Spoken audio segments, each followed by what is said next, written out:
Assalamualaikum warahmatullahi wabarakatuh. Innal hamdalillah wassalatu wassalamu ala Rasulillah wa ala alihi washabihi ajma'in. Amma ba'du.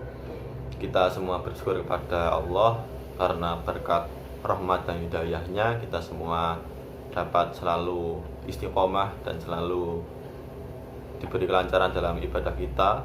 Kemudian tak lupa juga salawat serta salam semoga tercurahkan kepada junjungan Nabi kita, Nabi besar Muhammad Sallallahu Alaihi Wasallam, yang telah membawa kita dari zaman kegelapan ke zaman yang lebih terang, yaitu Ad-Dinul Islam. Pada acara perdana pada kali ini kami ingin membawakan kepada kalian sebuah tema yang cukup menarik, yaitu Tazkiyatun Nafas. Mungkin dari kalian sudah tahu apa arti dari tema ini. Jadi Tazkiyatun Nafas berarti penyucian jiwa. Jadi tema ini kami ambil dari sebuah kitab yang namanya juga sama, yaitu Tazkiyatun Nafas. Kenapa kita memilih tema ini? Dikarenakan tema ini dapat membawa hati kita, dapat membawa jiwa kita menjadi lebih dekat kepada Allah Subhanahu wa taala, seperti itu. Kemudian di dalam suatu ibadah, jadi ibadah itu ada dua jenis. Ibadah zahir yang pertama adalah ibadah yang dilakukan dengan anggota tubuh kita, seperti tangan, seperti dengan perut, dan dengan anggota tubuh lainnya. Contohnya sendiri yaitu adalah sholat, puasa, kemudian haji, tawaf, dan sebagainya. Kemudian ada juga yang namanya amalan hati, amalan batin. Apa itu? Jadi contohnya adalah seperti ikhlas, kemudian niat karena Allah, kemudian ridho terhadap apa yang diberikan Allah kepada kita. Lalu apa bedanya dari dua amalan tersebut? Bedanya yaitu amalan hati adalah amalan yang menentukan seluruh dari amalan zahir kita.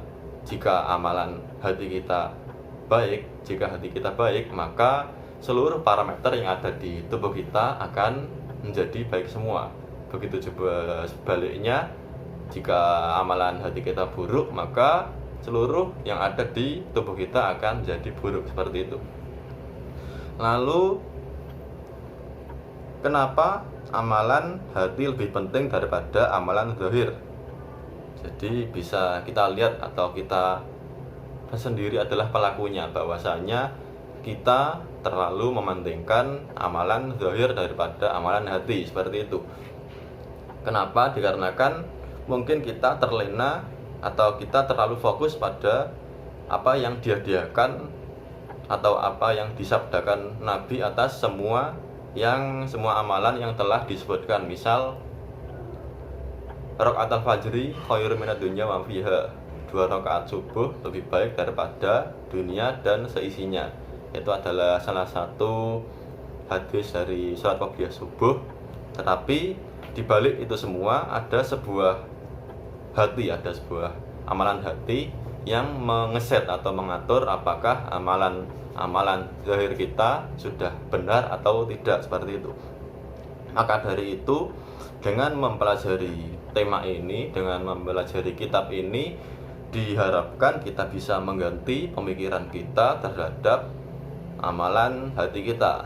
Bagaimana kita bisa menyeimbangkan amalan hati kita dan amalan zahir kita, seperti itu. Jadi bukan hanya puasa kita saja yang kita maksimalkan, bukan saja sholat kita, kemudian tilawah atau hafalan kita atau yang lain, bahkan ada juga amalan hati yang perlu diseimbangkan juga. Mungkin kalian juga masih bingung kenapa amalan hati sangat penting. Saya akan ambil contoh di sebuah sinetron sebelum masuk ke ranah sirah. Jadi di sebuah sinetron mungkin juga sering kita lihat ada 2 orang, yang satu laki-laki, yang satu perempuan. Yang laki-laki ini pengen banget nikahi si perempuan, sedangkan si perempuan tidak mau dinikahi sama si laki-laki.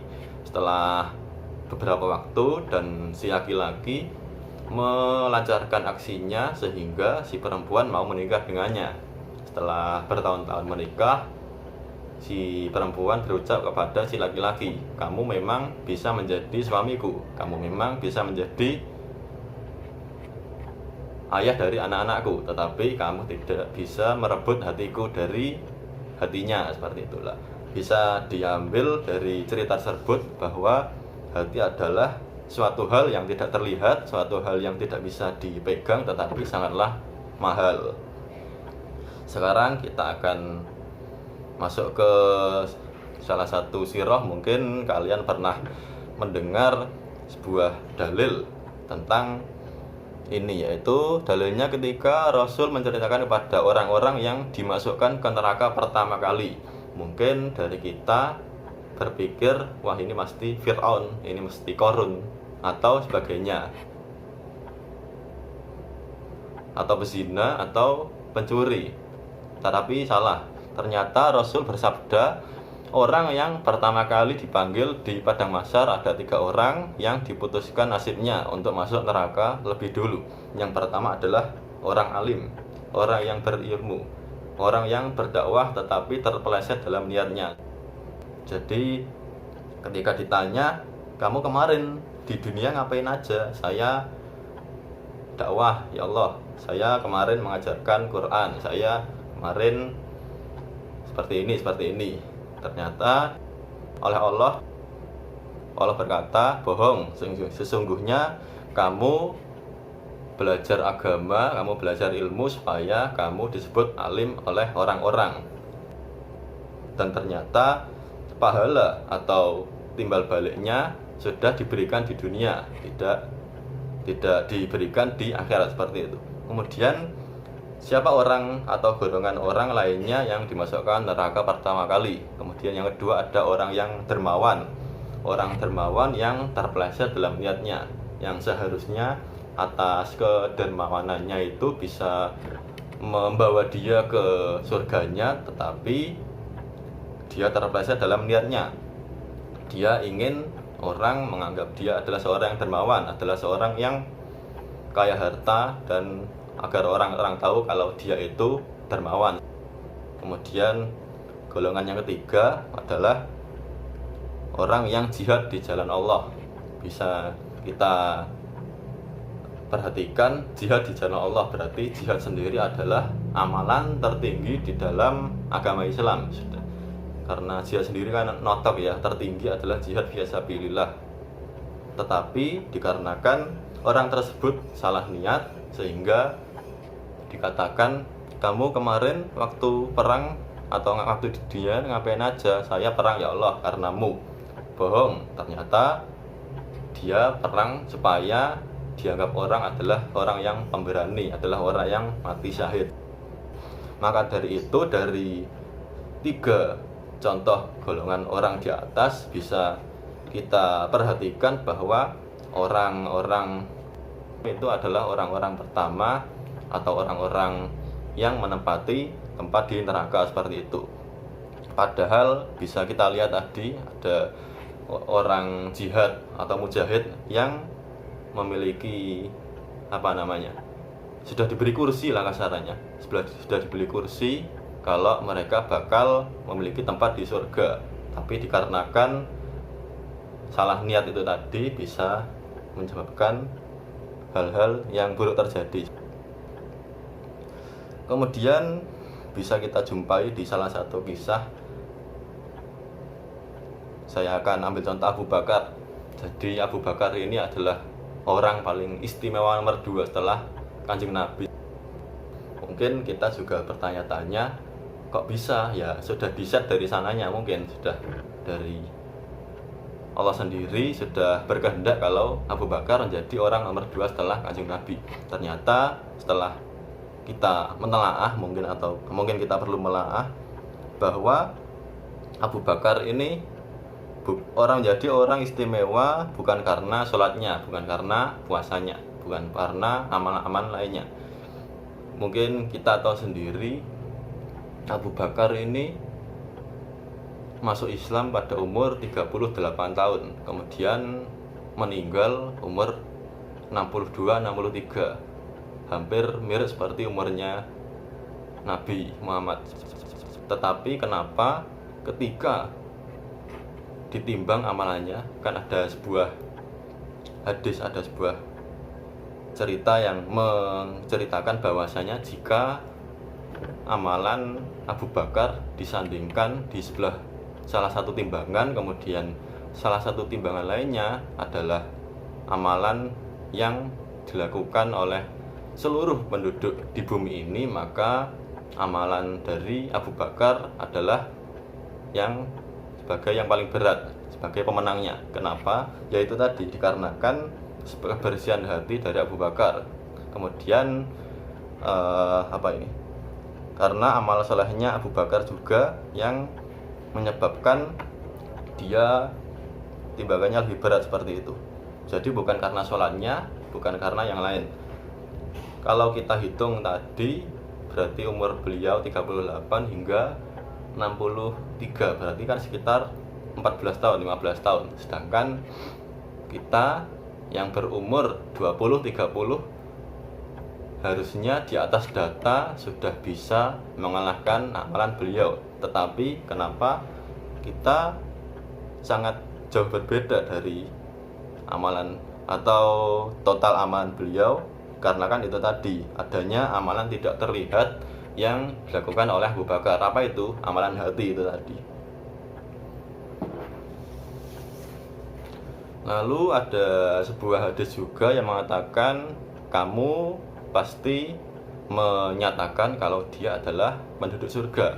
Kamu yakin kalau dia yang kamu kira adalah penduduk surga, tetapi sesungguhnya dia adalah penduduk neraka. Kemudian kok bisa? Ya karena itu tadi. Begitu juga sebaliknya, kamu menyangka dia adalah seseorang penduduk neraka, dia adalah seorang penduduk yang gak bakal masuk surga karena tingkah lakunya yang seperti itu. Tetapi dia adalah penduduk surga. Kenapa? Karena itu tadi, amalan hati yang menggendong dia menuju surganya Allah Subhanahu wa taala. Makanya ada juga suatu kisah, mungkin saya mengambil banyak cerita ya, dikarenakan kita perlu mengulik kembali apa saja yang terjadi di masa lalu seperti itu.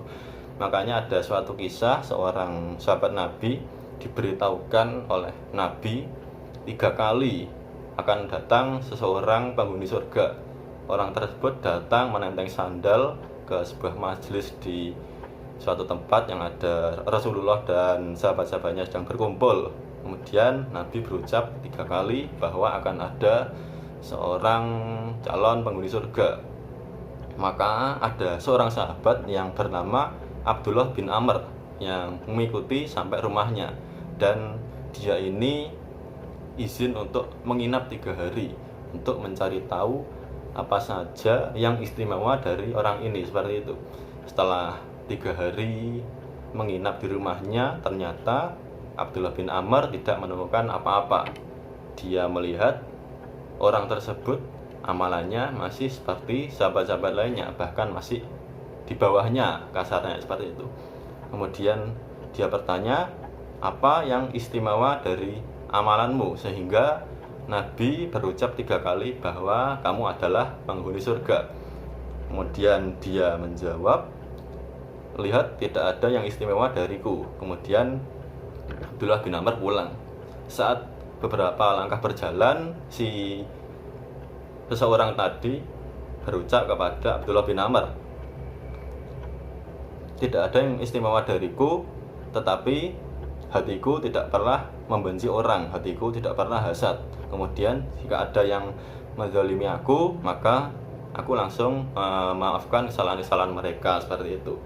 Kemudian Abdullah bin Amr kembali dan berkata, maka amal-amal itulah yang membuat dirimu ditinggikan derajatnya oleh Allah dan disebutkan 3 kali oleh Kanjeng Nabi, seperti itu. Maka bisa kita perhatikan ya, bahwa amalan hati ini adalah shortcut atau jalan pintas menuju surganya Allah. Jadi bukan amalan zahir saja yang harus kita maksimalkan, tetapi juga ada amalan hati yang harus kita samaratakan, seperti itu. Kemudian mungkin kita juga pernah melihat di sebuah YouTube atau di sebuah berita bahwasannya ada seseorang yang penampilannya biasa-biasa saja, penampilannya mungkin cuma kaosan, pakai celana, tapi matinya mati syahid. Kan sering kan, misal ada sebuah berita di CCTV, ada seorang yang sholat sunnah atau di waktu sholatnya tiba-tiba meninggal dalam keadaan bersujud seperti itu. Orang-orang pasti mengira, atau sebelumnya orang-orang itu kan juga mengira kalau dia itu bukan siapa-siapa, dia bukan seorang ustadz, seorang kiai, dia juga tidak berilmu kasarannya, tetapi apa yang menyebabkan dia bisa meninggal dalam keadaan yang sangat baik? Karena itu tadi, ada sebuah amalan tidak terlihat yang dilakukan olehnya. Apa? Yaitu amalan hati. Mungkin dari temannya si orang yang meninggal itu tadi juga paham bahwasannya amalan yang dilakukan orang tersebut biasa-biasa saja, tetapi mungkin dari orang tersebut memiliki hati yang sangat bersih, hati yang sangat baik istilahnya di hadapan Allah Subhanahu wa taala. Seperti yang dicerita sebelumnya, hatinya mungkin tidak pernah membenci, hatinya tidak pernah hasut, tidak memiliki penyakit hati dan sebagainya. Maka dari itu amalan hati ini adalah amalan yang sangat luar biasa seperti itu. Kemudian contoh lagi, kita akan ambil contoh lain. Mungkin kita adalah salah satu yang merasakan, karena hati adalah suatu organ yang paling capek dalam merespon sesuatu.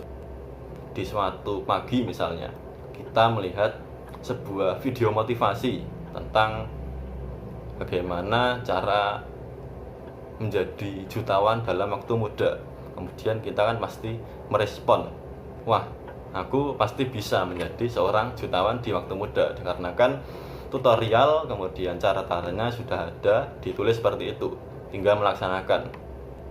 Kemudian setelah beberapa jam terpikirkan, itu waktu pagi kita ingin menjadi seorang jutawan. Kemudian di waktu siang beda lagi, ada seseorang teman kita yang nikah muda dan kebetulan istrinya itu cantik mungkin. Kemudian kita kan langsung mengganti pikiran kita, kemudian hati kita berucap, wah, saya juga tidak mau kalah nih, saya harus punya istri yang cantik juga supaya bisa membagikan orang tua saya. Itu siang hari. Sorenya beda lagi, mungkin sorenya sedang jalan-jalan, kemudian ada sebuah majelis perkumpulan yang ternyata sedang melakukan khatmil Quran atau khataman Quran, dan di situ ternyata terdapat teman-teman kita, misalnya teman-teman sudah hafal Quran 30 juz atau bahkan 15, atau mungkin sudah ada hafalannya, sedangkan kita misal tidak punya hafalan sama sekali. Nah itu kan langsung di sore hari kita mengatur atau otomatis mengeset hati kita bahwasanya tidak lama lagi saya akan menjadi seorang hafiz Quran seperti itu.